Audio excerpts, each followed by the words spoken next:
not matter anymore. If other people are misguided, as long as you are guided. Meaning, worry about your own affairs. Worry about your own mistakes. Do not talk about other people at all. It is not your affairs. Be wary of ghibah because it will destroy and eat up your deeds. It will eat up your deeds. And so who is the next person? The person that was swimming on the ocean. He was a person who took riba. And of course, not only is this a punishment of someone who takes riba, it's also the punishment of someone who gives riba. And someone who also deals in riba and agrees and he signs the contracts and is witness to riba contracts as well. This is the person who has been punished for that. And how careless are we? We are so careless about it that we buy our houses, build them, and we give an easy excuse that subhanAllah, we are in difficulty and need, Allah will forgive us. Are you sure Allah will forgive you? Have you truly struggled for His deen? Have you really done everything that's possible? Are you really sure? Are you really sure Allah is not mocking you through this? Perhaps increasing your sins in your grave? Wallahi, be completely sure before you do anything, a sin, because you think that you are able to do it or you have an excuse. Be very, very sure. This is why truly about these matters, no one should deal with it except someone who fears Allah. Someone who truly fears Allah and has true fear of Allah subhanahu wa ta'ala in his heart. The next person, the person who was on the ground and his head was being crushed with a boulder and a big mountain. Who was that person? That was a person who knew the Qur'an and he did not act according to it. And who knew the Qur'an and he forgot it. Is there anyone amongst us who has learned a verse of the Qur'an that he's forgotten? Perhaps everyone. Yes? Wallahi, every one of us has perhaps learned a surah and we've forgotten parts of it. By Allah, this is the punishment of that person. Do not be away from the Qur'an. How dare you learn the Qur'an and forget it? How dare you learn the Qur'an and not act according to it? The Qur'an was not revealed so that it is a beautification. You can put it up on your homes. It was not revealed for that purpose. Nor was it revealed so that you can hang it up from your car. It was revealed so that it is read and understood and memorized. Also the last person, who was a person that was being punished in the furnace? That was a person who was being punished because of committing zina. And not just zina, zina has different levels. Looking, a second look. Or zina of the hands, zina of the arms, zina of the face, zina of the lips, and zina of the private parts. So zina has different levels. So by the level of zina that you've committed, you'll be punished in the grave. So be very wary. Please be very wary. Once Rasulullah passed by two graves and he said, إِنَّهُمَا لَا يُعَذِّبَانِ Verily these two people are being punished. وَمَا يُعَذِّبَانِ فِي كَبِيرٍ They're not being punished for something very, very, very grave. Meaning not for something really huge. What did they do? As for one of them, كَانَ يَمْشِي بِالنَّمِيمَةِ As for one of them, they need to spread tales. Spread tales, meaning speak ghiba and spread bad things about other people. As for the other person, فَكَانَ لَا يَسْتَتِرُ عَنْ بَوْلٍ As for the other person, he used to be not careful. When he was urinating, he would not cover himself. So like for example, you know how you use those urinals for the men? Use the urinals to actually urinate?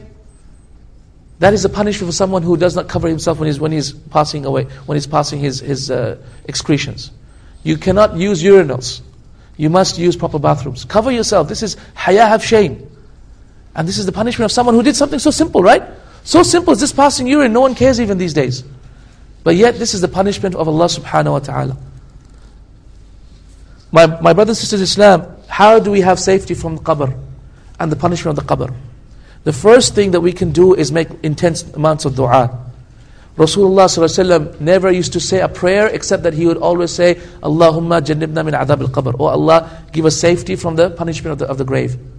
A'udhu billahi min adhab al-qabr.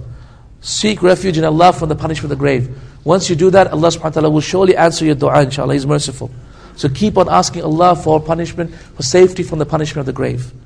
The second thing that you can do is increase in your good deeds, because hadith in Ibn Hibban and others mention, in Mustadrak of Al-Hakim, rahimahullah, he mentions that the good deeds will come in the form of soldiers in your grave.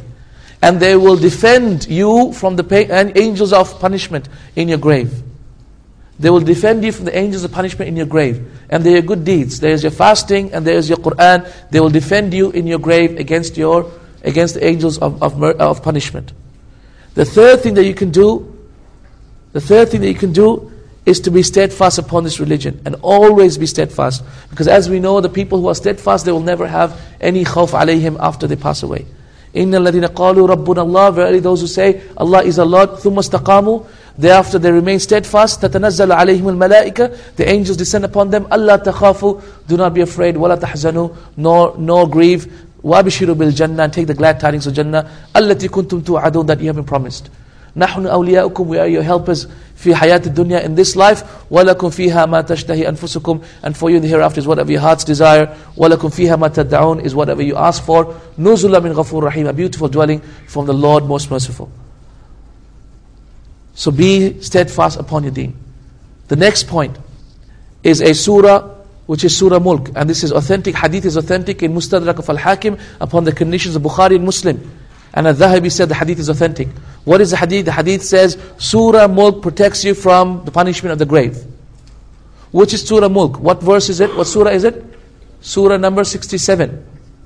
You must recite it every single day. And the hadith also mentions that Surah Mulk does not stop asking Allah for forgiveness for you until it goes under the throne of Allah subhanahu wa ta'ala begging for your mercy until Allah forgives you. So this is the way you protect yourself from the punishment of the grave. There are other things that the ulama mentioned as well, such as for example dying on Friday, such as for example dying in Medina. However, none of these can prevent you from your punishment if you truly deserve to be punished. What can truly prevent you from punishment is that you are a righteous person. Because look, weren't the hypocrites that died in Medina? Of course. Aren't they being punished? Of course they were. And those graves that Rasul said that these two people are being punished, aren't they from Medina? Of course they were. So they were being punished. So the whole point is that you cannot prevent yourself from the punishment of the grave until you rectify yourself. So please, this is my honest plea to everyone here, to rectify yourselves before we go to the grave. Rectify yourselves, please, for your sake. Rectify yourselves so that inshallah you do not be from those people. Let's stop here for another 5 minutes inshallah. And then we'll come back